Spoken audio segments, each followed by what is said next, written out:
There is an agenda that about the new reality and BCM foundations, case in point, measuring performance and action. So what does your organization going to do tomorrow? We are going to touch for the Singapore case, which has happened during this real world illustration, is a business continuity and crisis governance principles, not is a standalone case study. We just refer that how this situation may happen. Question for every leader is uh, must answer.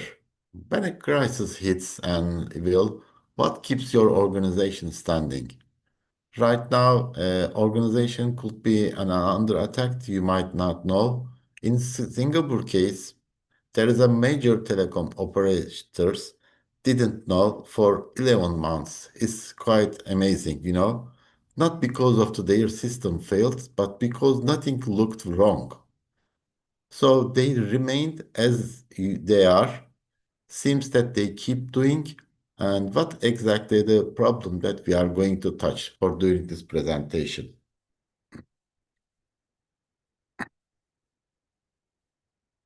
The age of, before we go there, there's a new reality.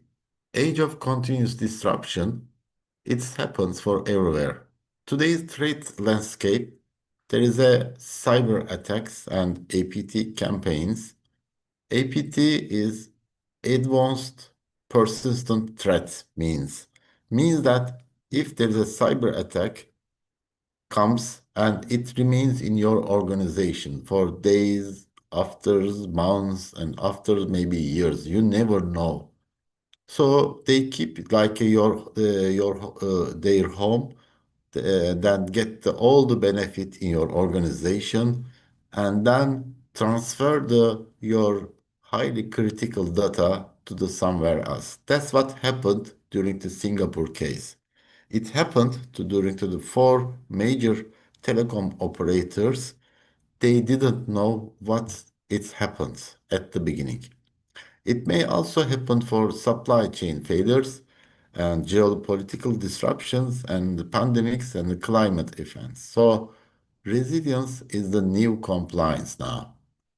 PCM is no longer as a binder on its shelf. It's a core operational capability, whether you are in London or Istanbul or Singapore or Dubai. This is quite universal. Organizations that treat VCM as a living system rather than a documentation exercise are the only ones that survive. Let's go a little bit what happens during this session. Telecommunications is not a merely utility. It's a foundation layer which impacts all the critical sectors. It happens and also impacts for finance, for banking and payments. It also happens for healthcare, hospital and communications. It also impacts on transport, logistics and traffic. And it also impacts for energy, for grid monitoring, and also for government national services. If telecom fails, these are the all services totally fail. There is no question about it. Since I worked for the telecommunication industry as a business resilience and data privacy senior manager in Vodafone, it happened and I have observed that really. Before that, I used to work in banking industry for 12 years, but I didn't know that how telecom has got a major impact on all systems. This case is directly relevant. Every sector depends on the infrastructure under discussion. That depends exactly what makes this a BCM story, not just a cybersecurity. Business continuity, disaster recovery, and crisis management. So just go back to the basics. There are basics because it covers for the all fundamental concept of the business. We call it nowadays business resilience. Business continuity relies on continuity of the critical operations. For if you are in the telco or the banking industry, It's targets for continuity of critical operations. Meanwhile, disaster recovery deals with IT and infrastructure recovery. Crisis management is a command, control, and communication.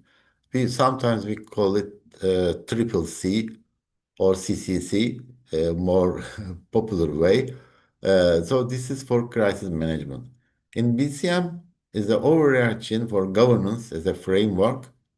Disaster recovery is more technical sublayer, and crisis management is an instant response structure. Business continuity depends on and relies on long-term operational resilience, disaster recovery, system and data restoration, and crisis management is a real-time decision authority. People who are in charge of crisis management should act, depends on the time limited, very quickly. BCM is the life cycle is PDCA, plan, do, check, and act, as you already know. And disaster recovery based on RTO and RPO, recovery time objective and recovery point objective driven. As crisis management depends on the escalation authority, which is predefined. What happens and whom I am going to call, who is in charge, some kind of level one, level two, or level three. These are the crisis management concepts. If your VCM team and your cyber instant team have never exercised together, you have a coordination gap that will surface at the worst possible moment. How all three disciplines activated at once? BCM in action and telecom services kept 100% operational throughout the 11th month of operation. This is relates for the Singapore case. It happens like as business as usual. So business continuity governance held the line while forensics forked below. Disaster recovery, what they did, network hardening, rootkit and redaction, and zero-day patching executed systematically. Crisis management, there are 6 agencies, unified command, predefined escalation authority, no ad hoc negotiation. So only the execution is pre-built structures. Well, this most organization prefer one of these. Singapore activated all three simultaneously. That's the difference between surviving a crisis and being destroyed by one. How a crisis unfolds. Step two is build the foundation before the crisis arrives. You have to have detection, escalation, response, and recovery phases. Speed of this, all of them, depends on the act to be solved. Every hour delays a multiplier. So like a domino effect impacts all the rest of the system. In Singapore, detection consumed 11 months. Single data point that reveals precisely where the losses occurred. So this is why governance, not just the technology, determines the crisis outcomes. BCM lesson is detection is a governance capability, not merely a technical one. Detection gap is almost always the most costly failure point. So we mostly stack on the gap, which is totally failed. Detection gap is should be determined during the crisis management process. Business survival metrics. This is also coming from the fundamentals and the basics for the business continuity. Yeah, if you have already have the BCM program in your organization, um, you need to have these time-based parameters. RTO is recovery time objective, a maximum acceptable time to restore for any critical function. For example, if you have SMS services in the telco, you need to recover them in 2 hours. That's the time-based parameters. RPO deals with mostly the data. Maximum acceptable data loss measured in time determines your backup frequency and data replication strategy. MTPD, maximum tolerable period of disruption. We used to call it MTPOD, the same. Now also we used MAO, maximum acceptable outage, which mostly We don't use it anymore. We prefer the previous one. The sound is much more elegant. So MTPOD is how long can your organization survive without critical function before existential damage occurs. This means that we call it when you are going to die. So it's a determination of the MTPOD is highly critical. And MBCO, minimum business continuity objective, minimum acceptable service level. Your RTO, RPO, and MTPOD is already defined by the percentage of the service level. It defines what must keep running no matter what. These three most common BCM failures is we have paper-based BCM. Plans exist, they have never been tested under real pressure, they collapsed. Documentation is not resilience, it's only the starting point. Unrealistic RTOs, these are expectations mostly. There's not scientific calculations set in the meeting room. And I say that, okay, RTO is 2 hours are enough. There will be no calculation, no scientific expectation behind that. It's a just objective determination. The gap between assumed and actual RTOs is wherever crisis compound. And no testing culture, assumptions remain unvalidated. Gaps are discovered during the crisis, not before it. So we usually test it. When we fail it, oh, we did the wrong calculation. We have to update our business continuity plan or RTOs and RPOs. So a single untested assumption can unreveal the entire response. Plans fail where assumptions are not tested. That's true, happens for all over the world. These three failures are universal across every sector and geography, no matter whatever, which organization you are, which sectors you are. So it happens. They are also entirely preventable. With one discipline is exercising. Keep doing exercising.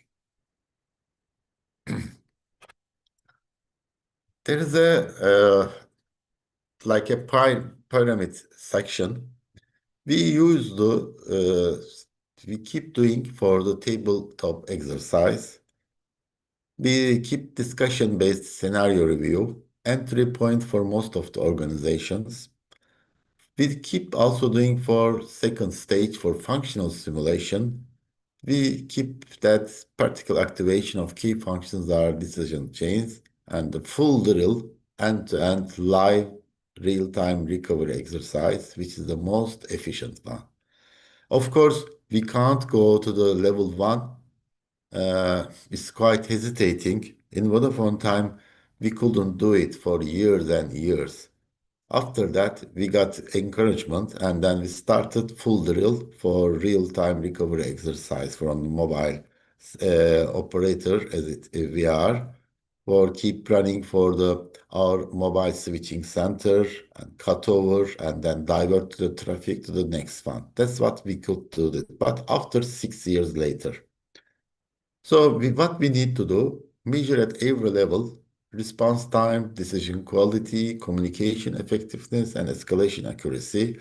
Signal, TTX is references in this webinar is quite designed for cyber-based scenarios, escalating to security operation uh, center with SOC, we call it SOC, so all the way to the national command. It's directly replicable to any organizational scale.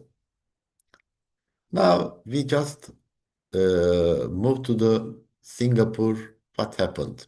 Well, there are things that a lot of rumors behind that, but what happened? There are four giant operators, which is Singtel, Startup, and one Simba Telecom, which is the core of the Singapore national telecom infrastructure. Months and months, everything they observed that logs are same. Everything is are stable, that they are expected, but something is strange.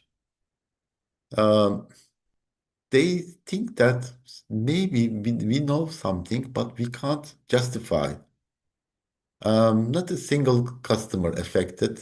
There is no outage, nothing, no alarm, just a silence. Really, it's unbelievable. It's a success story. What happened? I will tell you later, but let me tell you right now. Somebody discovered that this is not usual. Then they asked this guy or group of people, why? Because everything is remains stable, but traffic somehow goes outside. Really, they asked these guys, how you did this? Because traffic goes out, network traffic goes out increasingly. If something is usual or unusual, let's go and deep dive it. Now, government decided and also involved four major operators. Let's go and try what happened. And then there is a APT, advanced persistent threat.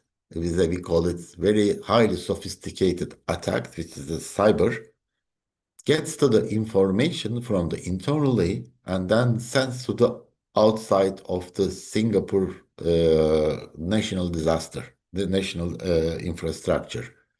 That's what they discovered. This happened.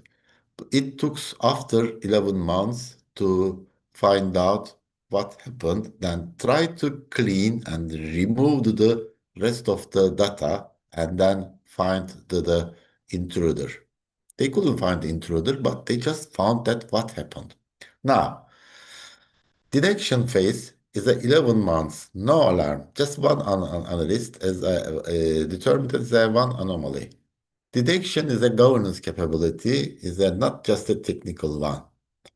Escalation, operators reported immediately. Non-punitive culture enabled speed. BCM lessons that what we learn is reporting culture determines escalation speed.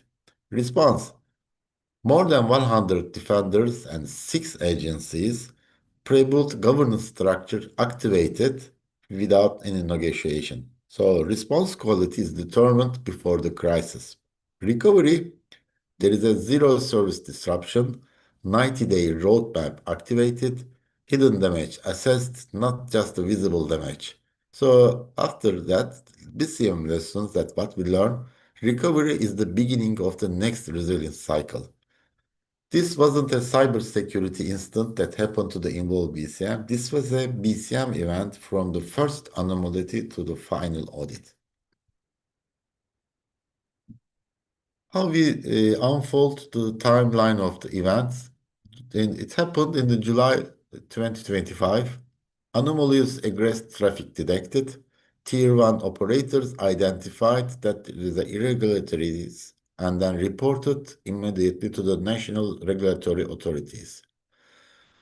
Middle of 2025, or the early 2026, they called it the name of this operation is called, they call it Cyber Guardian. Name of the operation is called Cyber Guardian activated. An 11-month intensive phase of multi-agencies forensic investigation, containment, and systematic network hardening.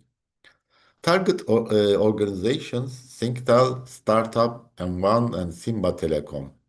We call it as of our BCM lesson one is operators detected anomalies and immediately escalated upward. This is a single act. Early non-punitive reporting is what enabled that entire national response.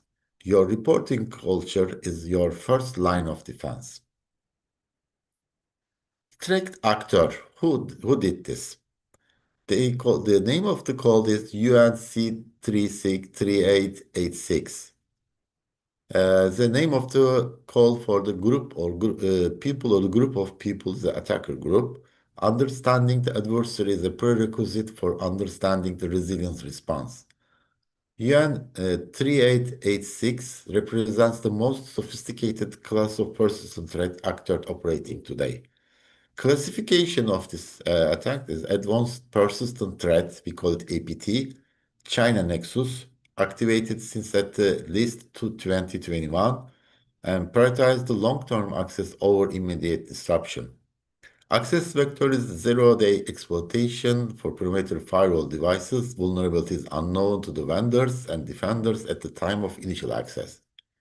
Persistence method is firmware level rootkits, survive factory resets, standards, audits, and conventional endpoint detection and response tools. Strategic target is telecom routing and signaling management layers, the architectural blueprint of national communication of the old infrastructure. Attackers no longer break systems nowadays. They live inside them. So this can also live in our house, in our organization, in our, let's say, national infrastructure. You never know. Nowadays, they don't break the systems. They want to live there. So what they gain from to they live, they capture all your confidential data or PII data, personal identified information data. How was it detected? First, why staying resilient requires more than technology? We need to answer. What this dashboard shows us, anomalies aggressed, unusual outbound traffic spotted first. What was actually happening? The attacker had been inside for months, no visible failure, no alarm, firmware level persistence, silence, exfiltration, just silence by design. Second, analyst suspicion, curiosity prompts further review. There is a deep investigation, forensic analysis, and telemetry, and zero-day found, unknown exploit identified, finally, firmware persistent, implant confirmed. APT attacks are not detected by alerts. They are discovered by curiosity. Means that human, we are. We need to get our culture be suspicious all the time. It's very difficult, I know that. We need to trust everybody, every person. But since we live in our network, we keep going what is happening all the time. APT is not a break-in; it is permanently residency. They want to stay in our home for a long time, maybe all the time. What it happened, the kill chain, we call it. At every stage of this kill, we call it kill chain. The security dashboard remained green. This is why the kill chain is a BCM concept. Initial access, zero-day firewall, exploit no-known malware, invisible to standard SOC monitoring. Firmware persistence, rootkit installed at firmware level, survives resets, patches, and standard security audits. Lateral movement, pivot to the network management plane, traffic monitoring enabled and access routing and signaling layers. Data exfiltration, technical network architecture data extracted, structural blueprint of national telecom topology. Unfortunately, this all technical network architecture extracted and sent it somewhere else. Critical, no customer data stolen, no service disruption, but the network blueprint was obtained, is unfortunately. Detailed map for future high impact operations. Dashboard is still green throughout. So you see you can't see that what's happening, really. There are more than 100 experts and 6 agencies for their developed. This is the name of the organizations. CSA from the cybersecurity agencies, IMDA, DIS, ISD, GovTech, and CSRT. These are the well-known organizations in Singapore and all over the world. This is crisis management in its purest form, predefined authority, unified command, coordinated communication, activated before anyone formally declared a crisis.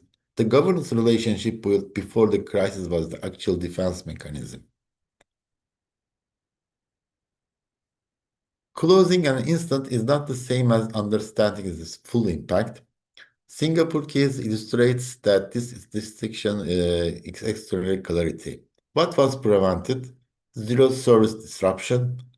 Core telecom around 100% is operational throughout. No customer data breach. confirmed by the forensic audit. 5G core infrastructure protected throughout the enhanced segmentation and hidden losses, technical network architecture, structure blueprint of national telecom topology, 90-day emergency roadmap activated, zero-day patch governance. Firmware is a level audit maturation. BCM lesson what we get it, hidden damage assessment, intelligence loss, architecture exposure, residual access risk, inseparable part of BCM closure. Post-incident assessment must ask what do they know, we don't know, what they know. Staying resilient means knowing what you lost, not just what you saved. Staying resilient means knowing what you lost, really. You cannot improve what you don't measure. This is the basic you maybe you already come across. Five dimensions of crisis performance model provides an objective framework for evaluating your organization resilience posture. You can see this in all your exercises and real events. Swiftness, detection to the containment, and how fast measured against the predefined benchmarks. Decision quality, executive decisions actually reduce risk or merely respond to the visible symptoms. Situational awareness. How accurate and complete was the common operating picture across all the stakeholders? Coordination, where all agencies and operators genuinely aligned or merely informed of each other's actions. Communication, where internal or external messages clear, consistent, or timely throughout the crisis life cycle.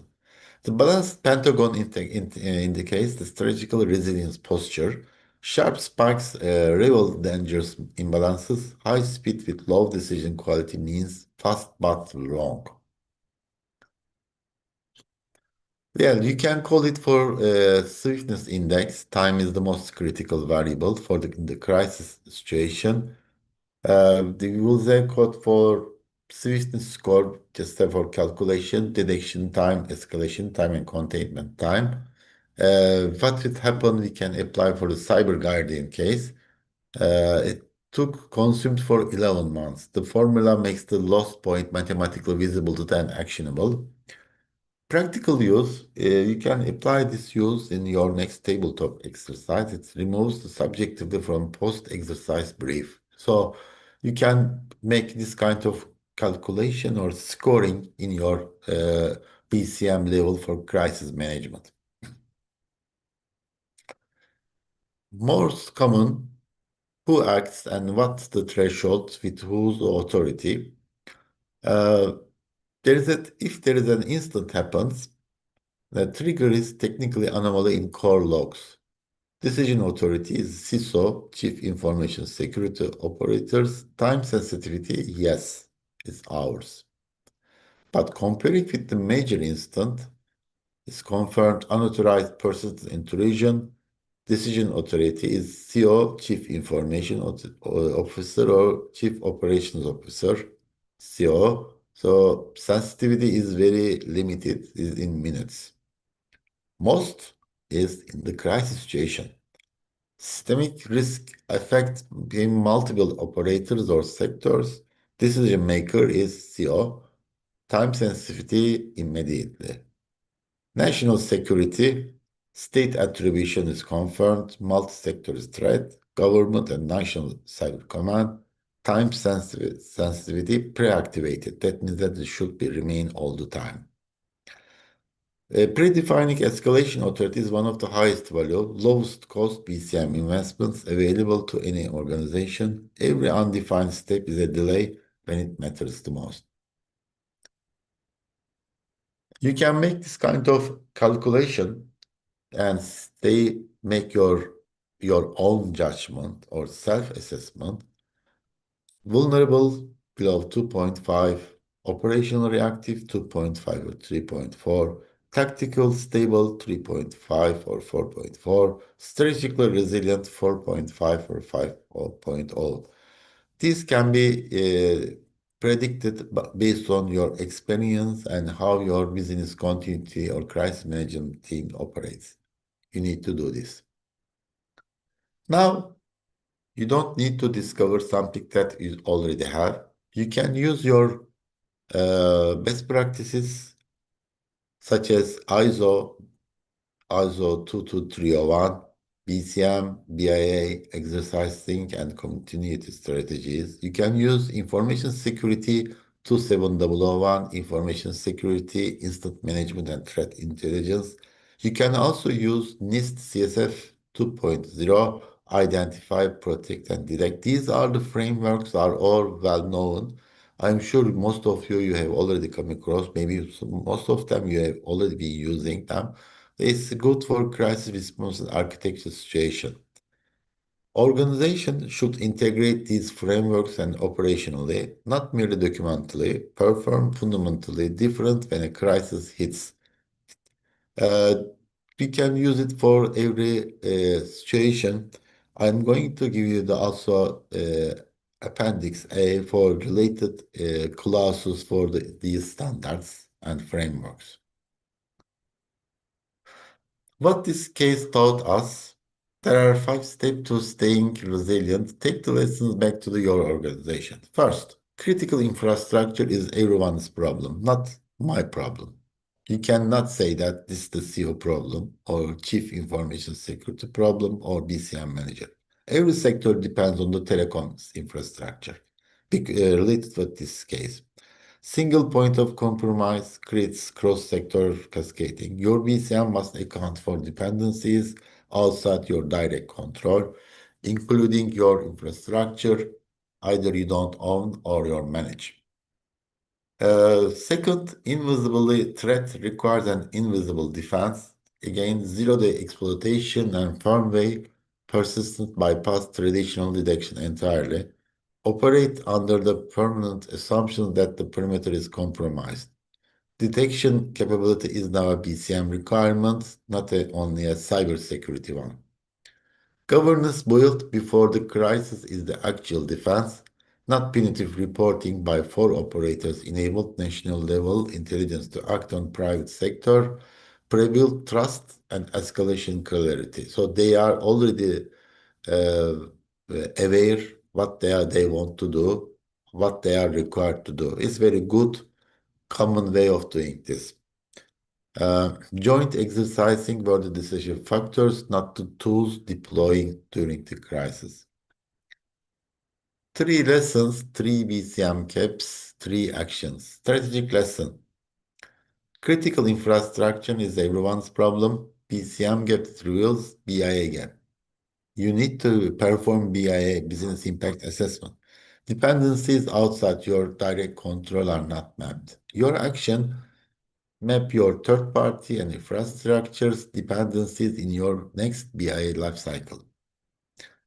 Invisible threats requires invisible defense. Detection gap is BCM plans assume you will know that something goes wrong. Add detection capability as a formal BCM requirement alongside RTO and RPO. Governance built before the crisis is the actual defense.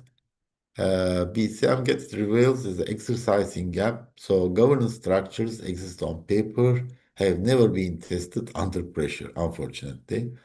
Run a joint cyber BCM tabletop exercise within the next 90 days. These are, again, not cybersecurity lessons, these are BCM gaps identified through the real crisis. Question is whether your organization has them or not. The question is whether you will find them before or during your next crisis. I am going to let's ask you some questions. Is your BIA current? Revised last 12 months against your current risk landscape, including new supplier dependencies, cloud migrations, and emerging threats or vectors. Is your BIA current? Have your RTO and RPO values been tested or just documented? Is your escalation matrix unambiguous all the way to the CEO level?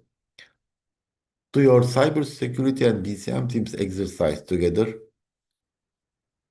Yes or no? We don't know. Separate exercises produce separate and incompatible responses. Joint exercise is not optional in a world of cyber BCM governance. In fact, means that you need to, or you must to do this. Does your BCM plan address firmware, edge devices, and supply chain dependencies? Well, I don't know. Really, modern threats require modern scope. If your plan was written before firmware level, you need to take care of your firmware. So if you every unchecked box is a known gap, identified before your next crisis, not during this. Please do so. Staying resilient, the final message, we say that in Singapore case, the attack was not detected because something failed. It was detected because something felt wrong. In order to understand this, you need to get your awareness. You need to get your experience. In order to get your experience, keep doing the exercise. Include your team's cybersecurity, BCM, and crisis governance. Make unified resistant architecture. Staying resilient in times of crisis is not an accident. It is the result of decisions made long before the crisis arrives. Behind every resilient organization, there are people who decided before the crisis that they will be ready. Whoever exercised before they had to do, who reported before they were certain, who stayed curious when everything looked fine. Be those people, like on the picture, handsome, smart, and fit guy. Questions or discussions? Now the floor is yours. Please, what is the biggest detection gap in your organization right now, or has your BCM team ever exercised jointly with your cybersecurity team? What would your swiftness score be honestly? You can answer these questions right now or later by yourself. Thank you very much on the behalf of CFA SART for your participation. I am very pleased to meet you in this organization. If you have any questions, we just sent you a link.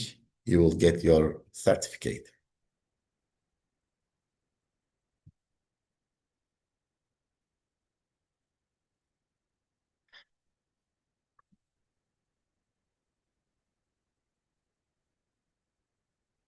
These are standards references I mentioned you. Um, there are some cases you may see that, for example, crisis capability. There's the ISO reference, NIST reference, and Singapore application. These are standard references for crisis capability. Source references in your booklet. Crises are no longer, as you see. And these are business survival metrics. These are the things that BCM framework references. Thank you very much. Hope to see you again.